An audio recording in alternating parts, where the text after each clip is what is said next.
Assalamualaikum warahmatullahi wabarakatuh. Jumpa lagi bersama saya Bang Muhtar di channel Bala Misteri, channel yang mengisahkan cerita-cerita misteri di sekitar kita. Apa kabar teman-teman? Semoga kita selalu dalam keadaan sehat walafiat dan selalu dalam lindungan Allah Subhanahu wa taala. Amin amin ya robbal alamin. Ya.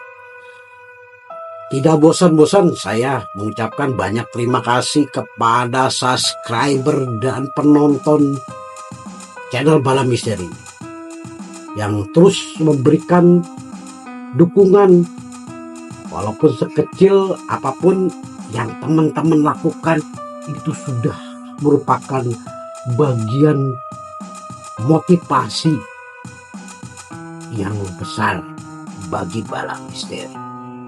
Ya, sehingga saya terus mencoba menampilkan yang terbaik agar kisah-kisah yang akan saya sampaikan lebih bisa menghibur dan teman-teman bisa ambil manfaat, intisari dan hikmah dari kisah-kisah Bala Misteri.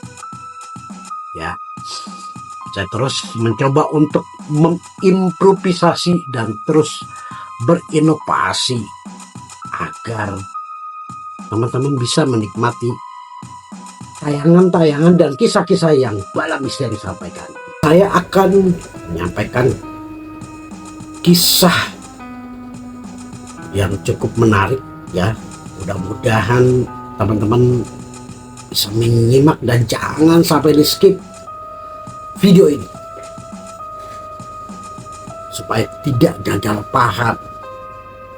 Dan jangan lupa di like, share sebanyak-banyaknya. Yang belum subscribe jangan lupa di subscribe, nyalakan loncengnya ya sebelum saya mulai. Oke, kita akan berkisah tentang atau berjudul Jin Penunggu Sungai. Bagaimana kisahnya? Kita simak berikut ini.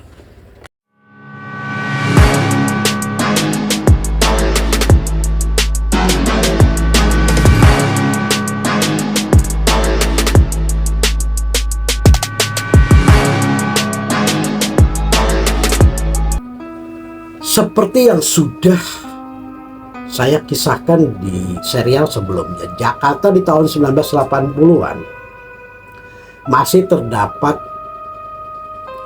tanah lapang, dedaunan yang masih rimbun, sungai-sungai yang masih jernih. Ditambah pada saat itu masih terdapat jembatan bambu yang menghubungkan antara tempat kami tinggal dan wilayah seberang.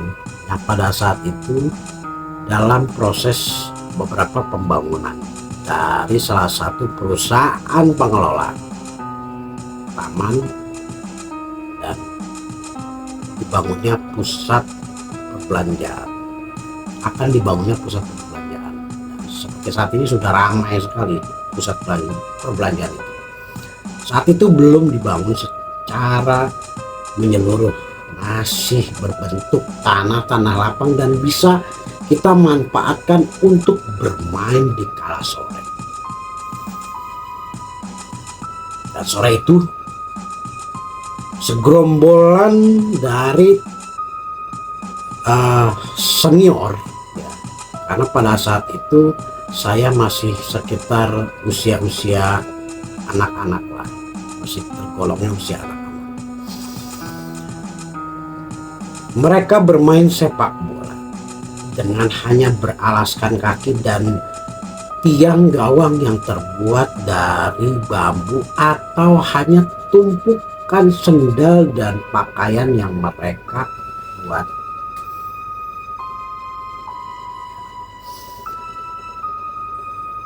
Dan dikala itu sore, langit terlihat mendung.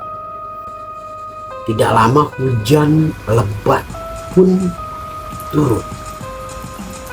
Petir menyambar membuat permainan sepak bola pada saat itu semakin semarak.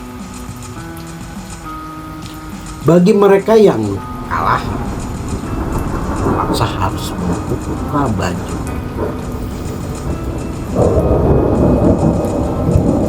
Yang besar, tepir, angin, bersorak sambil mereka menikmati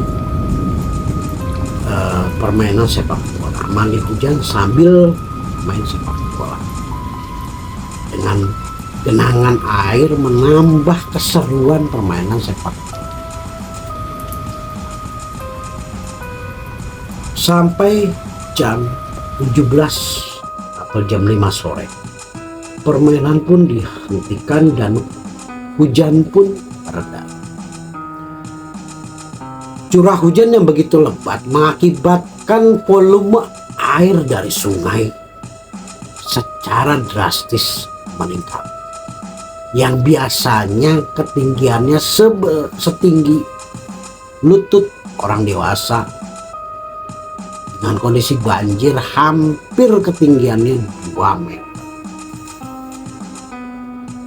Selesai dari teman-teman senior, ya, abang-abang, ya, kita sebutnya abang-abang, selesai bermain sepak bola. Keseruan itu belum berakhir setelah bermain sepak bola. Mereka melanjutkan keseruan itu di sungai dengan keberanian dan mental mereka, seolah seperti mereka sudah terlatih menghantam arus deras dari arus sungai pada saat itu. Cukup deras dan debit air lumayan besar. Sesekali dari mereka melompat dari jembatan bambu, lakukan atraksi dan menyebur ke sungai. Kemudian mereka hanyut dan menepi sebelum lorong, karena tidak jauh beberapa meter dari jembatan itu terdapat lorong yang merupakan jembatan jalan raya arteri yang sempat di serial sebelumnya saya bercerita tentang jalan arteri tersebut. Mereka naik dan kembali ke jembatan, atau mereka berlari ke pintu air, karena beberapa meter dari jembatan bambu itu terdapat bendungan air, ya, pintu air. Di sana juga terdapat jembatan tapi terbuat dari beton, dari cor-coran. Mereka lompat kemudian menuju jembatan bambu. Dari jembatan bambu mereka kembali ke pintu air, begitu terus dengan melakukan atraksi. Menjadi keseruan yang beberapa warga menikmati sore itu sambil menikmati udara dan suasana sore. Sorak-sorai dari warga terdengar riuh pada sore. Menjelang maghrib terdengar suara selawat yang menandakan bahwa beberapa menit lagi akan masuk waktu sholat maghrib. Akhirnya mereka pun menyudahi keseruan di sungai dan bergegas masing-masing mereka kembali ke rumahnya dan bersih-bersih dan siap-siap kami untuk berkumpul dan sholat berjamaah di musola. Di antara kakak atau abang-abang senior itu terdapat satu saudara kandung saya, sebut saja Amir. Amir memang memiliki mental yang cukup berani untuk merentas dan menantang arus sungai, dan memang terlatih untuk melakukan beberapa gaya renang di sungai. Saya pun melihat Bang Amir sudah bersih-bersih menggunakan sarung dan sweater miliknya, mungkin rasa dingin setelah mandi hujan dan setelah menikmati keseruan di sungai. Seperti biasa, azan pun terdengar. Kami berkumpul di musola dan terbiasa kami melakukan sholat berjamaah warga sekitar. Dan seperti biasa pula, setelah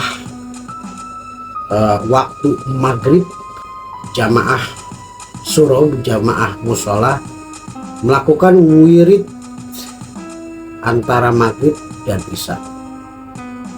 Dan saya pada saat itu selesai mengaji dan menyelesaikan tugas-tugas sekolah, beberapa PR, pekerjaan rumah. Seperti biasa mendengarkan sayup-sayup lantunan wirid-wirid ya menjelang isya. Tapi kala itu saya memperhatikan kok di musola belum ada sama sekali Babaji Samin, sebut saja Baji Samin. Ini kok belum juga terdengar dari toa musola atau surau. Padahal waktu sudah beberapa saat lagi akan masuk waktu sholat isya.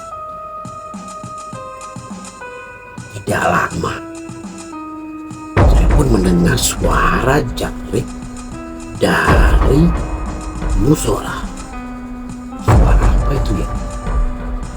Kok begitu keras suaranya? Dengan bergegas dan merapikan buku yang saat itu saya sudah cukupkan pekerjaan PR pada saat itu, dan saya merapikan dan menuju ke musola sambil niat untuk sholat isya, sekaligus penasaran kok belum ada wirid yang biasa terdengar di pengeras suara. Hanya terdengar jeritan seseorang yang sedang kesurupan atau kerasukan. Ternyata Bang Amir dalam kondisi kerasukan pada malam. Dengar suara yang menyeramkan, suara yang menggema, suara yang sama sekali berubah. Itu bukan suara Bang Amir. Pak Haji Samin pun menanyakan kepada sosok yang merasuki Bang Amir, siapa kamu? Dan apa mau kamu merasuki jasad anak ini? Dan dijawab oleh sosok makhluk.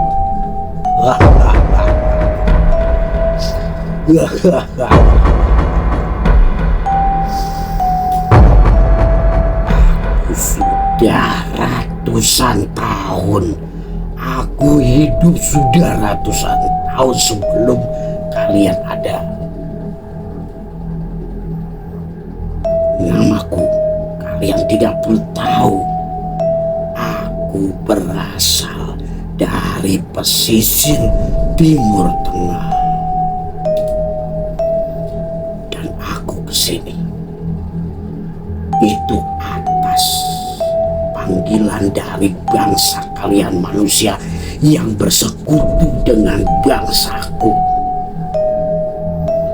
Dan aku ditugaskan oleh raja dari bangsaku untuk menghantam musuh dari golongan kalian, dari bangsa kalian. Karena manusia yang saya tuju adalah orang yang alim, orang yang memiliki ketahuan bertawaduan dan beribadah kepada Yang Maha Kuasa. Aku tidak mampu untuk melawan manusia itu, dan aku gagal. Akhirnya aku tidak berani kembali. Akhirnya aku tinggal di daerah sini, dan sekarang aku menetap di pohon besar tepi sungai.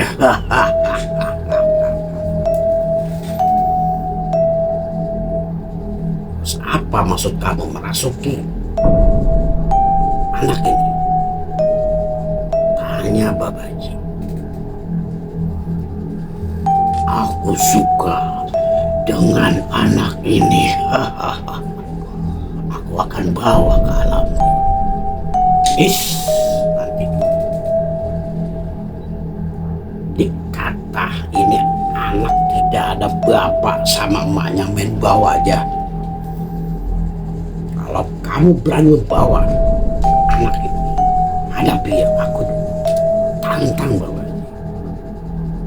Dan makhluk itu pun tertawa terbahak-bahak.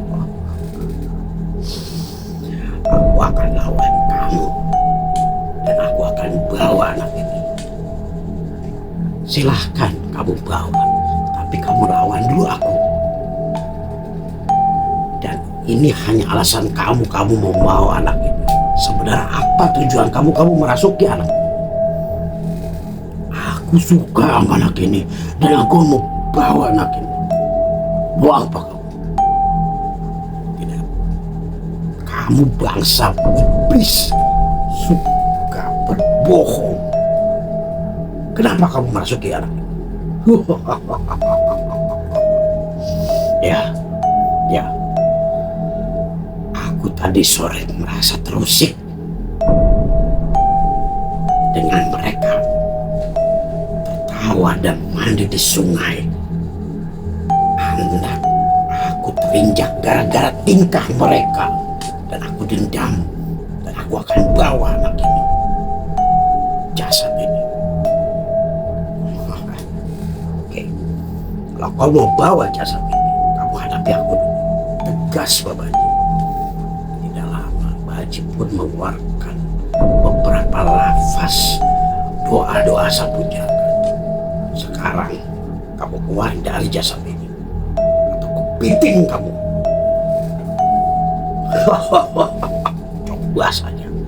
Coba saja kalau kamu bisa mengeluarkan aku dari jasad ini.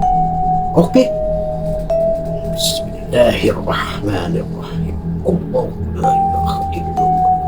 Beberapa gerakan dan beberapa bacaan pun dilafazkan oleh Bapak. Dan tidak lama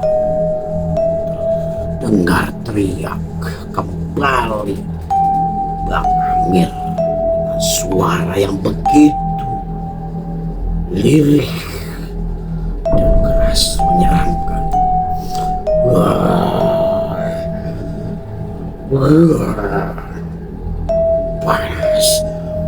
Panas, cukup.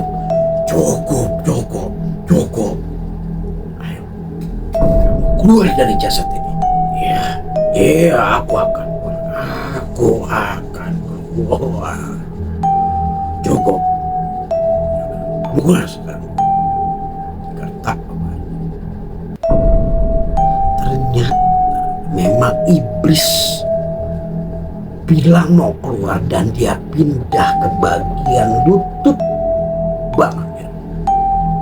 Dan Baji pun tidak mau dibodoh-bodohi dan ditipu oleh setan iblis ini. Hei, kamu katanya mau keluar, ngapain kamu sembunyi di lutut itu? Ampun, iya aku keluar. Sekarang kamu keluar, atau aku piting lagi kamu sekali lagi. Jangan, aku akan keluar. Oke, segera. Kalau tidak, aku paksa kamu dengan caraku sendiri. Baik, aku akan keluar. Ya udah cepat, kata katanya mau keluar, tapi masih aja di lutut itu. Akhirnya Baji pun kembali melancarkan doa-doa sapu jagatnya. Dan kembali makhluk itu pun histeris, kepanasan. Iya, aku akan keluar. Tolong hentikan. Keluar sana. Lagi-lagi jin itu bertingkah dan berulah lagi. Lagi-lagi berdusta, lagi-lagi berbohong, katanya mau keluar dari jasad Bang Amir. Kali ini dia berpindah ke punggung belakang dan bersembunyi. Dan lagi-lagi Baji pun tidak bisa ditipu oleh sosok makhluk. Kamu sudah aku bilang keluar, malah kamu bersembunyi di punggung. Ya, aku keluar. Tadi mau keluar. Kamu tidak bisa menipu. Segera kamu keluar dari jasad ini. Kasihan anak ini sudah lelah. Baik, aku keluar. Ya sudah, cepetan keluar. Tidak lama pun kembali Babaji melakukan beberapa gerakan dan sentakan serta doa-doa sapu jagat.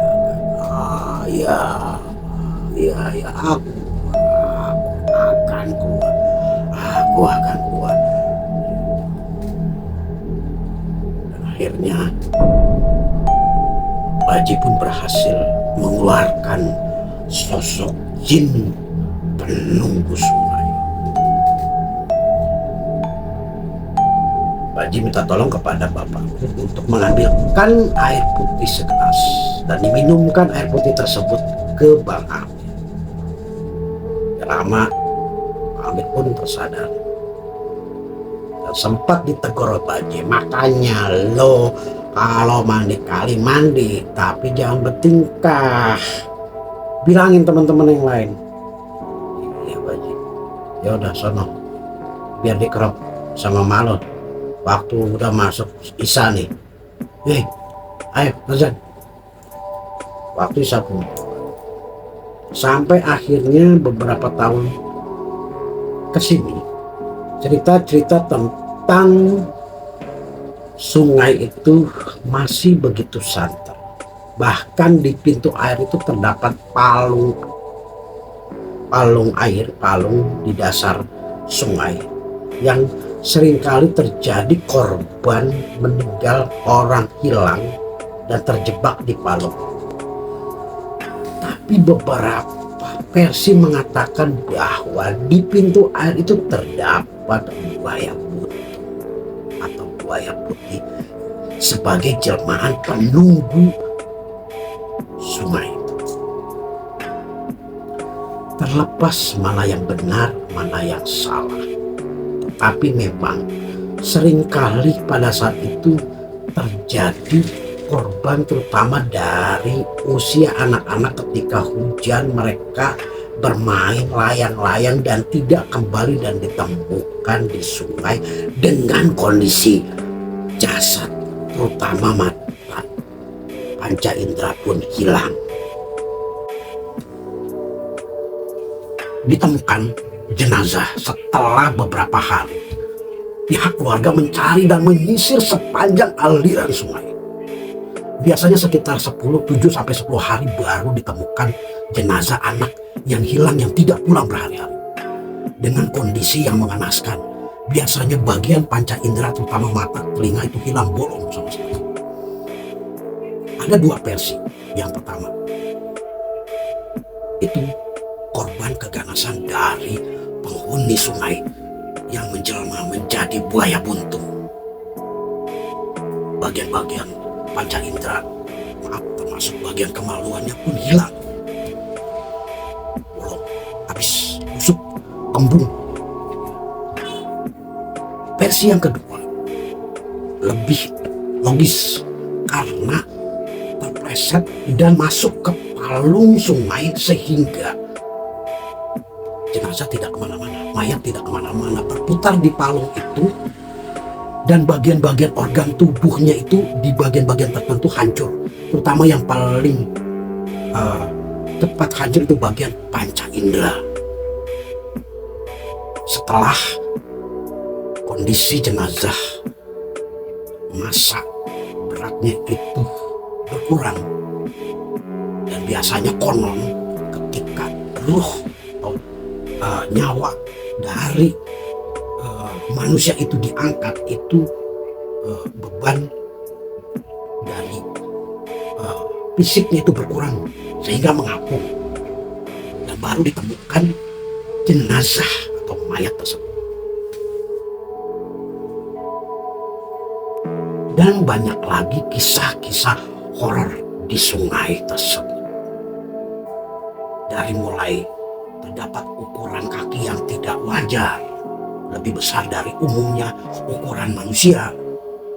Kemudian beberapa kali penampakan di sungai itu. Yang paling sering adalah kejadian kesurupan dari anak-anak dan remaja setelah bermain di sungai. Atau yang paling fatal adalah hilangnya manusia atau orang di aliran sungai tersebut. Tetapi makin kemari, makin kesini, cerita-cerita misteri, cerita-cerita horor di sungai itu makin sudah tidak terdengar lagi. Hampir sudah tidak terdengar lagi. Walaupun ada, tidak seheroik pada masa waktu itu. Saya sebagai orang awam yang tinggal sudah bertahun-tahun, dari kecil sampai saat ini, mencoba menganalisa kenapa kisah-kisah horor di sungai itu sudah tidak terdengar lagi. Yang pertama, karena dibangunnya dua rumah ibadah yang posisinya menghimpit dari aliran sungai itu. Jadi beberapa kali lebih sering lagi lantunan-lantunan ayat-ayat Allah dan kumandangan-kumandangan azan membuat sosok makhluk yang berada di sungai itu risih dan mereka meninggalkan sungai itu. Yang kedua, sudah lagi tidak menjadi tempat yang favorit sungai itu, tempat anak-anak dan remaja bermain seperti dahulu. Sudah terlalu asik dengan gadget mereka. Setannya udah menyatu, udah pindah dari sungai, pindah ke gadget, sehingga godaan-godaan dan gangguan-gangguan dan penampakan itu sudah hampir lagi tidak terdengar lagi di sungai itu. Yang ketiga, dulu masih sepi, saat ini sudah makin ramai, sudah makin banyak penduduk yang beraktivitas hampir 24 jam, sehingga keramaian itu membuat sosok makhluk itu sudah tidak lagi menampakkan wujudnya. Ya. Saya mencoba menganalisa seperti itu. Yang terpenting, dimanapun kita tinggal, dimanapun kita menetap, kita hidup bersandingan dengan sosok makhluk tak kasat mata. Dan kita harus menjaga sikap, menjaga perilaku. Dan gangguan setan itu pun mengikuti transisi dan perubahan zaman. Ya, karena dulu sungai itu menjadi tempat yang spot yang favorit untuk kita bermain, sehingga penampakan dan gangguan-gangguan itu sering terjadi. Karena sudah tidak lagi menjadi tempat yang favorit dan bukan lagi menjadi tempat arena kita bermain, bagi anak-anak sekarang sudah hampir tidak terdengar lagi. Sudah hampir tidak ada penampakan dan gangguan-gangguan. Kenapa? Karena anak-anak sekarang sudah tidak lagi mengenal alam, sudah tidak lagi bermain bersama alam. Interaksi dengan alam itu berkurang. Sekarang anak-anak sekarang lebih banyak berinteraksinya dengan gadget, sehingga gangguan itu bukan lagi dari sungai, gangguannya dari gadget, dari handphone yang sehari-hari mereka lihat. Ya, kewajiban kita sebagai orang tua untuk mengawasi dan mengontrol gangguan-gangguan yang ada, gangguan-gangguan setan dan iblis yang ada di gadget saat ini. Demikian, semoga bermanfaat dan bisa diambil hikmah dari isi cerita ini. Jangan lupa di like, di subscribe, dan di share ke teman-teman, ke semua, agar saya lebih semangat lagi untuk menghadirkan kisah-kisah yang lebih mencekam. Demikian, saya undur diri, terima kasih. Jumpa lagi di serial berikutnya. Assalamualaikum warahmatullahi wabarakatuh.